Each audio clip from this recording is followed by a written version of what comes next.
ICT দপ্তরকে ব্যবহার করে লুটপাট এটা তো প্রকাশ হয়ে যাবে।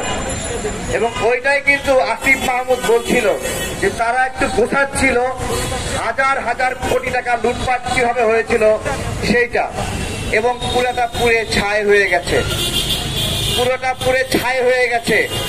শেখ হাসিনা এখানে এই দপ্তরে এই মন্ত্রণালয়ে কত গুরুত্বপূর্ণ ডকুমেন্ট আছে তার কাছে এটা কোনো বিষয় না, তার কাছে এগুলো কিছু না, তার কাছে এগুলো যে কিছু না তার প্রমাণ হলো বাইতুল মোকাররমের সামনে আমি একটু আগে বলছিলাম সাপ ছাড়ে দিয়ে আন্দোলনকারী নাগরিকদেরকে 17 জন আহত হয়েছিল, 2 জন মারা গিয়েছিল।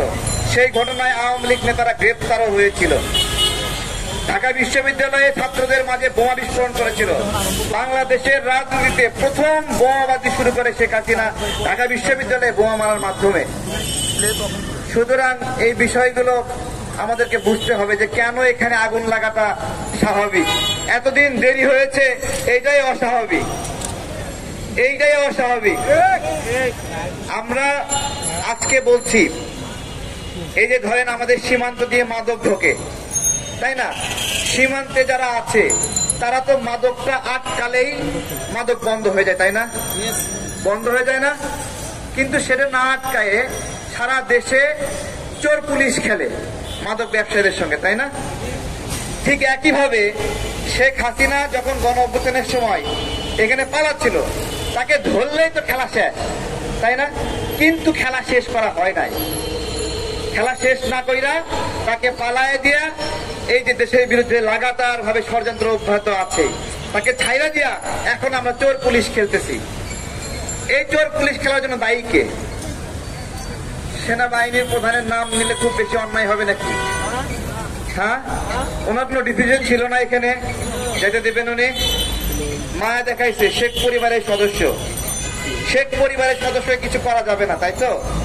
শেখ পরিবারের কোন সদস্যকে এই সরকার গ্রেপ্তারের জন্য কোনো কার্যক্রম করেনি, কোনো কার্যক্রম, কোনো তৎপরতা নাই, কেউ গ্রেপ্তার হয়নি, একজন গ্রেপ্তার হলো না।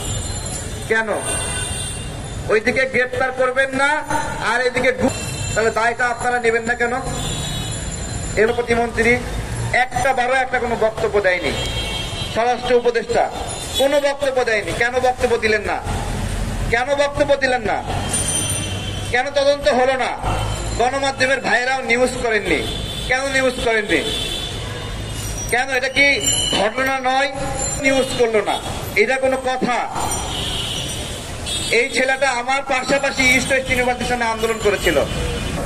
এরপরে আর একজন, বেশ কিছু গণমাধ্যমে নিউজ হয়েছিল পাসপোর্ট অধিদপ্তরের এডিজি সেলিনা বানু 7 দিনে 7.5 কোটি টাকা ইনকাম করেছিল 7 দিনের মধ্যে। এটা নিউজ হয়েছে, খবর আসছে। স্বরাষ্ট্র প্রতিমন্ত্রীর কাছে আমরা আবেদন জানিয়েছি এই ঘটনা, স্বরাষ্ট্র উপদেষ্টা এবং আমাদের ওই স্মারকলিপি এখানে তৈয়ব ভাই আছে পাশে, সেই স্মারকলিপিতে রিসিপ্ট কপি দেবে না উনি। আমার কথা, আপনি রিসিপ্ট কপি দিবেন না কেন? তার মানে কি সেলিনা বানু আপনার কে হয়? কে হয়? কি সম্পর্ক আছে? তার প্রতি মায়া কেন? এত বড় দুর্নীতি খবর আমরা প্রকাশ করে দিলাম। এখন উল্টা যেটা হচ্ছে, যারা এই খবর পাসপোর্ট অধিদপ্তরে প্রকাশ করছে তাদের কয়েকজনকেই এই পাসপোর্ট জালিয়াতির জন্য বহিষ্কার করা হয়েছে। সুন্দর না? সুন্দর না? আমাকে মাঝে মাঝে অনেকে জিজ্ঞাসা করে, ভাই দেশ কেমন চলছে? আমি বলি, ভাই জেলখানা থেকে মুক্ত আছি, শুকরিয়া। আমরা কি এর চেয়ে বেশি কিছু আশা করতে পারি? ধন্যবাদ সবাইকে।